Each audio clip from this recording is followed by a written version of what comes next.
की फूंक। वृंदावन में श्री किशोरी जी अपना स्वरूप नहीं दिखाती। क्यों? क्योंकि एक बार ठाकुर जी मुरली का नाद कर रहे थे तो एक मयूर मोर नृत्य करता हुआ ठाकुर जी के सामने आया और ठाकुर जी को इशारा करने लगा, चलो हम आपको किसी से मिलवाने ले चलें। भगवान बोले किससे मिलवाने ले चलो? बोले चलो तो सही। लेके गया तो एक कुंड में एक गोपी सरोवर कुंड का जल भर रही थी। तो मयूर इशारा करता है, इनको देखो, इनसे मिलवाने लाए हैं। भगवान बोले कौन है? मयूर बोला खुद ही देखो। अब ठाकुर जी खूब उमड़ घुमड़ करके वेणु बजा रहे हैं, ऐसे ऐसे तान बजामे कि भाई ये घूम के गोपी देखे तो इसका चेहरा दिखे। लेकिन वो गोपी अपने कार्य में व्यस्त थी। लेकिन जैसे ही कार्य पूरा हुआ और जैसे ही उसने गागर में जल भर के जैसे ही अपने मस्तिष्क पर धारण किया और कार्य पूरा करके जैसे ही पीछे मुड़ी ठाकुर जी की ओर देखा, तब ये पद गाया। बोले जब देखी वृषभानु, जब वो कोई गोपी नहीं है, श्री राधा रानी है।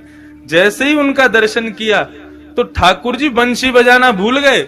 मतलब उंगलियां तो नर्तन कर रही हैं लेकिन फूंक नहीं निकल रही हृदय से। इतनी सुंदर श्री किशोरी जी।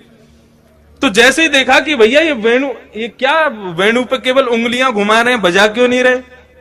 तब किशोरी जी को लगा अरे हमारे स्वरूप में मोहित हो गए। सो किशोरी जी ने घूंघट कर लिया। तब से आज तक श्री लाडली जी वहां घूंघट करके बैठी हैं। क्यों? बोले यहां पर भक्त दर्शन करने आएंगे ठाकुर जी का, और यदि मैंने घूंघट ऊपर कर लिया तो ये तो मुझे देखते रहेंगे, भक्तन ने तो देखेंगे ना। तो यहां हमारे श्री किशोरी जी घूंघट करके बैठी हैं। लेकिन नाथद्वारा में किशोरी जी कहां है? नाथद्वारा में लाडली जी कहां है? ये जो स्वरूप है ये श्री लाडली जी का है। एक स्वरूप नहीं है श्रीनाथ जी। ये दोनों स्वरूप जब प्रेम में उन्मुक्त होकर के एक हो गए तब श्रीनाथ स्वरूप प्रकट हुआ। अपनी पूर्ववर्ती कथा में भी मैं बता रहा था कि जब रास करते हैं ठाकुर जी तो दोनों के अंग का स्वरूप क्या होता है? बोले श्री किशोरी जी तो ऐसे नृत्य करती हैं, ये भाव है उनका, ये सदैव ऐसे ही नृत्य करती हैं।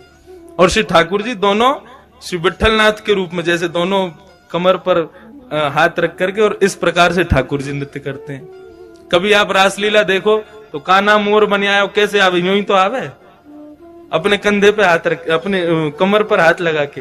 तो ठाकुर जी ज्यादातर नृत्य ऐसे ही करते हैं। अब नृत्य करना नहीं आता, नहीं करके बता देता मैं। अब भाव यही है कि बार बार ठाकुर जी नृत्य करते करते ऐसे ही हो जाते हैं, और श्री किशोरी जी ऐसे ही नृत्य करती हैं। एक दिन किशोरी जी जब नृत्य कर रही तो ठाकुर जी बोले आज तो आप बहुत ही सुंदर लग रही हो। तेरो मुख नीको कि मेरो मुख किशोरी राधे।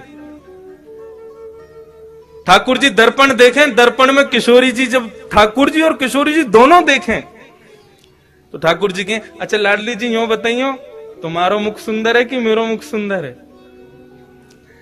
किशोरी जी कहें जा प्रकार से अमावस्या में पूर्णिमा को चंद्रमा खिल जाए तो पूर्णिमा के चंद्रमा को देखवे के काजे सबन की दृष्टि व काली अंधियारी को भी देखे, वैसे ही आप हो।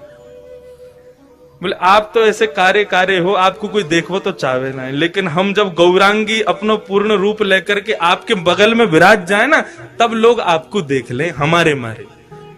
ऐसा ठाकुर जी के संग विनोद करें श्री किशोरी जी।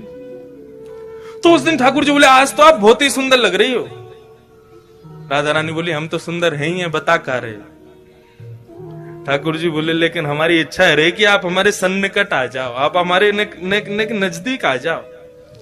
किशोर जी बोली देखो ये सब सखियां नाच रही हैं, सब नृत्य कर रही हैं, सब रास कर रही हैं, अब हम इन सबन के सामने आपके समीप आमे ना तो हमको न कष्ट हो गए।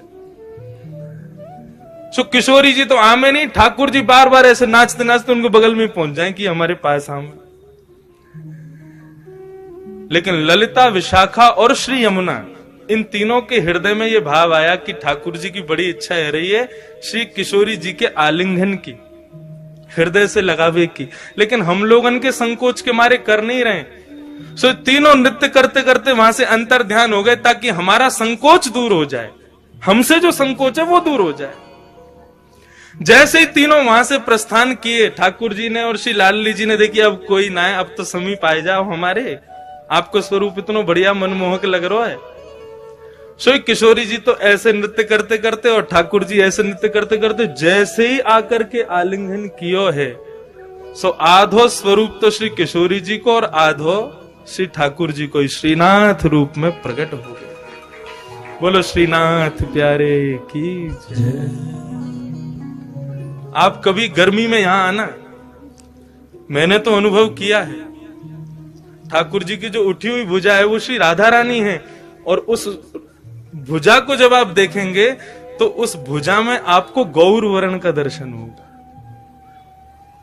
अभी तो ठाकुर जी ने पूरा अंग ढका, केवल मुखमंडल दिखाते हैं, लेकिन कभी गर्मी में आप आओगे तब ठाकुर जी के श्री अंग का दर्शन कीजिएगा, आपको श्री किशोरी जी भी दिखेंगे।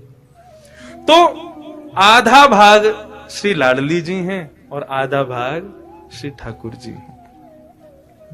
दोनों के रूप एक हुए तब श्रीनाथ प्रकट हुए। हमारे ब्रज वृंदावन में तो फिर भी राधा रानी ने थोड़ा सा दूर रह के बैठी हैं, लेकिन यहां तो एक में ही बैठी। और यहां आए कहां थे? कहां से आए? हमारे यहां से तो आए, हमारे ब्रज से ही तो पधारे। कल यहां पर प्रेस कॉन्फ्रेंस हो रही थी, तो हमारे प्रेस के सब भाइयों ने हमसे पूछा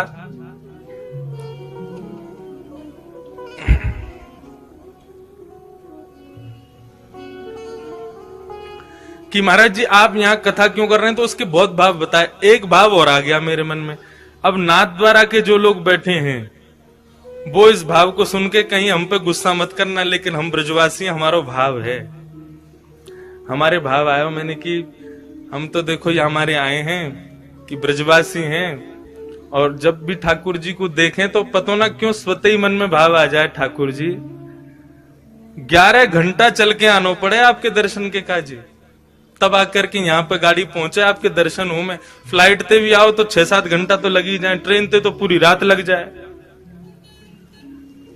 हम ब्रजवासी आपके प्राण धन है, आप ही कहो ब्रजवासी वल्लभ सदा मेरे जीवन प्राण। श्री गोवर्धन कभी कभी आपके बगैर सूनो लगे, तो हम ब्रजवासी पे कृपा करो, बहुत दिना विराज लिए राजस्थान में, अब जल्दी ब्रजधाम वापस चलो।